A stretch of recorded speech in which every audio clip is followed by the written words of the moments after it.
When it comes to innovations, many companies claim that they're innovative, but very few have dedicated centers specifically for innovations. When I received an invitation from AT&T to come check out the AT&T Foundries, of course I jumped at the opportunity. Now they have these dedicated centers around the countries and in fact overseas too, specifically dedicated to new technologies, collaborating with existing companies, startups, all the cool Silicon Valley type of vibe all happens at the AT&T Foundry. So join me as we go behind the scenes to check out what it's all about. Vincent Button, I'm the director of the AT&T Foundry for its sponsor Nokia. Welcome to the Foundry.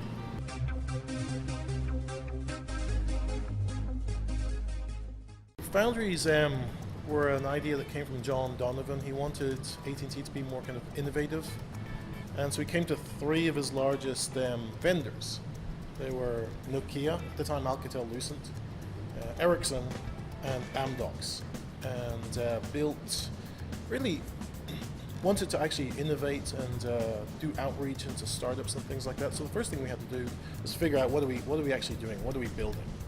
And we figured out what we weren't building was a showcase environment to show product, but to build a collaborative environment, like you say, where we could bring startup companies in, just understand what new technologies and things were out there, and then see if we could find a fit with them within AT&T. So we went from startups to APIs, and then we started to pivot towards the cloud. So one of the first internally built clouds in AT&T, leveraging OpenStack, was a Foundry project called Silverline. And it was an OpenStack cloud. We deployed some services on it. And that has led to a big pivot within AT&T to virtualizing everything. So it enables them to innovate faster. We're actually seeing another evolution going on now towards using microservices, to going from physical hardware to VMs and now to microservices, which will allow them to do things like continuous deployments. And so we're engaging with that a little bit in the Foundry. We started with 3 Foundries. We're now up to currently 6. The Plano one, we have kind of cross collaboration between them, but they have like areas of interest. The Plano one is a little bit more focused on the enterprise side of the business. The Palo Alto one was a little bit more focused on the consumer side, and maybe now some SDN, networking related things. The Rana one is just being in Israel is a big ecosystem around startups, so they security is a big area. All of the founders are doing a little bit on security, especially with security towards enterprises. We have a focus on that here. But internal security platforms as well. Speaking of kind of that outreach focus, Palo Alto is kind of like in Silicon Valley, had a lot of tie into the startup community there, and Ranana, there was like a government-funded startup community there. They had a big tie in. Well, in Dallas, we didn't have that. So what we actually did in the first couple of years is we built our own incubator. You're right, there's a big focus on security-related applications. The Foundry just kind of pivot towards that next bleeding edge thing. We're not R&D, but we're what's coming next and looking at it. And some areas that we're looking at now are one you mentioned earlier, 5G. So 5G is coming. What are the new services that can be offered on 5G?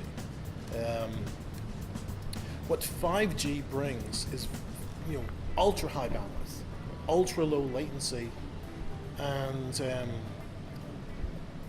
a few other features. But it's thinking about what are the apps that are going to need that? Is it AR, VR? Is it autonomous cars? Sorry? Autonomous cars. Autonomous cars, right? That is a key one. That one kind of around, also features around public safety around autonomous cars and things like that. We look at smart cities, use cases, and things like that. Right, and one of the things that AT&T is kind of like the leader in right now is deploying LTE to the car. So AT&T really kind of, I would say, owns that ecosystem, deploying LTE to the car. And that enables you to get a lot of the data, telematics and stuff from the car into external platforms. The autonomous cars themselves actually have a lot of smarts in them because they need to react instantly. But a new technology that's coming to the autonomous cars is related to DRSC. It allows cars in a certain facility to talk to each other directly using a specific wireless frequency. How do you then combine that? So you may know about a car accident 100 feet in front of you, then how do you combine that to let a car maybe a mile down the road know that it needs to reroute because there's an accident that's just happened? So we did actually a project out of the Drive studio in Atlanta to help those guys kind of expand upon that DRSC capability. So I mentioned 5G. Another big area that's going to be a focus is around machine learning and AI. So we've already started to do, what can we do with the data? There's vast data sources within AT&T, from its mobility network, its TV network, soon maybe its media network, that you can kind of crunch and search, but can you make intelligent decisions on it? So what we're looking at now is what can we do around, like I say, machine learning? What can we do to kind of automate systems? What can we do to make intelligent decisions? And that should be another big focus. And a lot of analytics, predictive analytics, kind of future briefing. Exactly. So that's kind of like the summary. The evolution of the Foundry from innovation space where we would meet startups, which we're still doing, to exposing our own assets, to becoming a software company and developing solutions on the cloud, to then leveraging the data and doing big data analytics to provide better customer care, better services, and new features. And there you have it, just the tip of the iceberg of some of the cool innovations happening at AT&T.